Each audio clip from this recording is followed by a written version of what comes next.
తోటకూర కోసం థంబ్నెయిల్ చూసో టైటిల్ చూసో వీడియో ఓపెన్ చేసినట్టయితే ఈ రోజుకి మీ తోటకూరకి మీ లంచ్కి సరైన న్యాయం చేసినట్టే.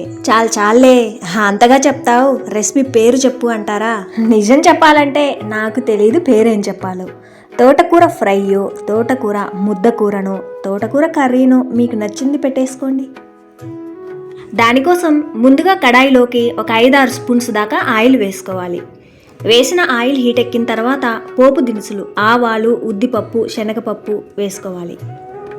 ఒక ఎండుమిర్చి కూడా వేశాక ఈ పోపు బాగా వేగనివ్వాలి. అంటే ఆవాలు బాగా గంతులేసి చిట్పట్లాడి పోపు కొంచెం రంగు మారాక ఒక మీడియం సైజు ఉల్లిపాయని ఈ విధంగా సన్నగా పొడిగా కట్ చేసి వేసుకోవాలి.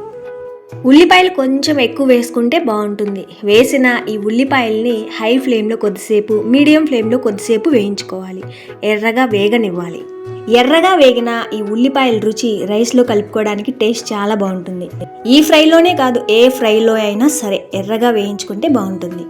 చూడండి, ఈ విధంగా బాగా వేయించుకున్న తర్వాత శుభ్రంగా కడిగి పెట్టుకున్న తోటకూర వేసుకోవాలి.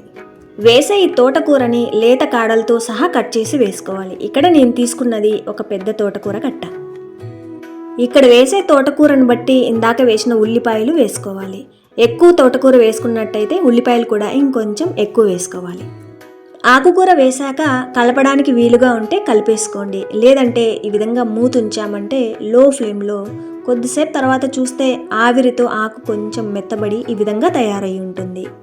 ఈ తోటకూర ఫ్రై డ్రైగా కావాలి, పొడిగా కావాలి అంటే ఆకుకూర వేసే టైంలో నీళ్ళు అనేది ఎక్కువ పడకుండా చూసుకోవాలి. దీంతోపాటు 1/4 టీ స్పూన్ దాకా పసుపు, 1/4 టీ స్పూన్ దాకా సాల్ట్ కూడా వేసి బాగా కలిపేసి మూత పెట్టి లో ఫ్లేమ్లో మధ్యలో కలుపుకుంటూ మెత్తగా ఉడికేదాకా ఉడికించుకోవాలి.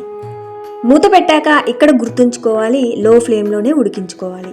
ఆకు మెత్తగా ఉడికేలోపు ఇందులోకి సింపుల్ మసాలా రెడీ చేసుకోవాలి. నేను తీసుకున్న ఒక పెద్ద కట్ట తోటకూరకు గాను చిన్న గుప్పెడ దాకా వేయించిన పల్లీలని పొట్టు తీసి మిక్సీ జార్లోకి వేసుకోవాలి. ఒక 8 దాకా తొక్కతో సహా వెల్లుల్లి రెబ్బలు, రుచికి సరిపడా సాల్ట్. ఆకుకూరలకి సాల్ట్ తక్కువే పడుతుంది. ఆల్రెడీ ఆకుకూరలో కొంచెం వేసాం, ఇక్కడ కొంచెం చూసుకుని వేసుకోవాలి. 1 స్పూన్ దాకా కారం. ఇది చాలా కారం ఉంది కాబట్టి 1 స్పూన్ మాత్రమే వేసుకున్నాను. మీరు వాడే ఆ కారం ఘాటును బట్టి, తినగలిగే కారాన్ని బట్టి వేసుకోవచ్చు. ఈ పల్లీ పొడి మిగిలినా నష్టం ఏం లేదండి, స్టోర్ చేసుకోవచ్చు. వేడి రైస్లోకి, ఉప్మాలోకి బాగుంటుంది. ఏ ఫ్రైలోకైనా వేసుకోవచ్చు. కంటిన్యూస్గా గ్రైండ్ చేయకుండా మధ్యలో కలుపుకుంటూ గ్రైండ్ చేసుకోవాలి. లేదంటే ఆ మిక్సీ జార్ వేడికి ఆ పల్లీ పొడి ఆ జార్కి అంటుకుపోతుంది. చూడండి, ఈ విధంగా గ్రైండ్ చేసుకుంటే చాలు. మరీ మెత్తగా కాకుండా కొంచెం రవ్వలాగా గ్రైండ్ చేసుకుంటే సరిపోతుంది. గ్రైండ్ చేశాక ఈ స్టేజ్లో ఉప్పు, కారం సరి చూసుకోవాలి. అంతా ఓకే అనుకున్నాక ఇప్పుడు ఈ తోటకూర సంగతి చూసేద్దాం. ఒకవైపు ఆ మసాలా రెడీ చేసుకుంటూనే మరోవైపు మధ్యలో కలుపుకుంటూ ఈ తోటకూరని ఈ విధంగా మెత్తగా ఉడికించుకోవాలి. నేనైతే రైస్లోకి కాబట్టి కొంచెం ఈ తోటకూరని మెత్తగా ముద్దలాగా ఉడికించుకున్నాను.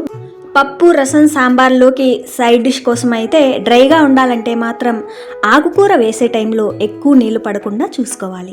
దాంతోపాటు మూత పెట్టి ఎక్కువసేపు ఉడికించకుండా కొద్దిసేపు ఉడికించుకుంటే ఆకు మెత్తగా ఉడికేదాకా సరిపోతుంది. ఆకుకూర ఉడికిందా లేదా అని కాడ నోట్లో వేసుకొని చూశారు అంటే మెత్తగా ఉడికినట్టు తెలుస్తుంది. మెత్తగా ఉడికినా కూడా ఈ స్టేజ్లో తడిగా అంటే వాటర్ ఉంది అనిపిస్తే హై ఫ్లేమ్లో కొద్దిసేపు వేయించుకోవచ్చు. ఫైనల్గా ఈ తోటకూర ఫ్రై డ్రైగా కావాలన్నా, ముద్దలా కావాలన్నా ఎవరికి నచ్చినట్టు వాళ్ళు చేసుకోవచ్చు. చూడండి, వాటర్ మొత్తం ఈ విధంగా ఆవిరైపోయి తోటకూర ఈ విధంగా బాగా మెత్తగా ఉడికిన తర్వాత ఇందాక రెడీ చేసుకున్నాం కదా, ఈ పల్లి పొడి వేసుకోవాలి.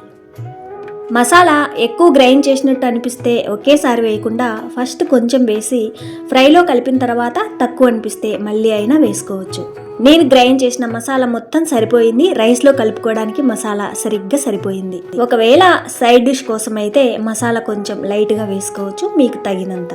పొడి వేసే ముందు లో ఫ్లేమ్లో ఉంచుకోవాలి. ఈ తోటకూరలో ఈ పొడి మొత్తం బాగా కలిసేలా ఈ విధంగా కలిపిన తర్వాత ఉప్పు, కారం ఏదైనా తక్కువ ఉంటే ఇక్కడ కూడా సరి చూసుకోవచ్చు. అంతేనండి, అయిపోయింది.